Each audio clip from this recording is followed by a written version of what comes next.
Story number 5. Oh, heck yeah. We've got Jennifer Hiller of the Wall Street Journal. She's back with a really cool story that I think is definitely should be the one we talk to somebody about. So she writes, utilities plan to spend $1.4 trillion with a T over the next 5 years to power the AI boom.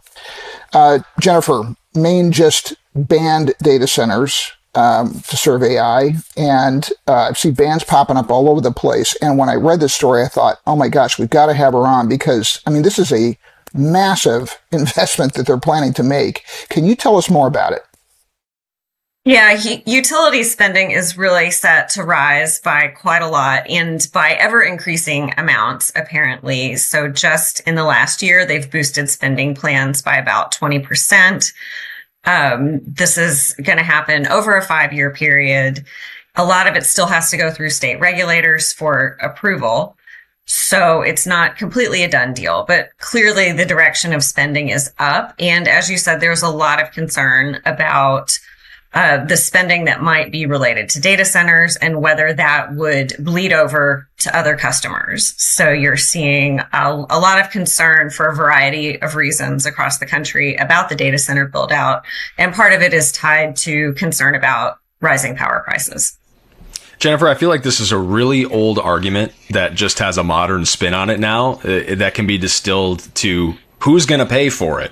And it's this ongoing thing with utility infrastructure that's been going on for as long as we've had ratepayers and poles and wires. But it seems like there's an accelerant poured on it now.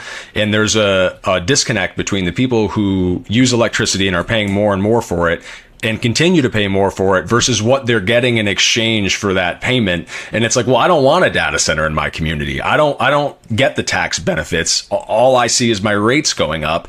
And I feel like from my vantage point and referenced a little in the Michigan virtual power plant story earlier in the show, is that there's going to be a line at some point for ratepayers and for public service commissions or PUCs where they have to step in and say, we can't do it. Jennifer, in your reporting, did you get that sense at all that there's an increasing distaste for these utility rate hikes? Well, definitely. And I think everything is getting more expensive. And even if there were not data centers being built out at these massive scales, electricity costs would be going higher simply because of inflation and their supply chains and everything has gotten more expensive to build in that world. So when they have to replace equipment or do some expansion, it's just going to cost more.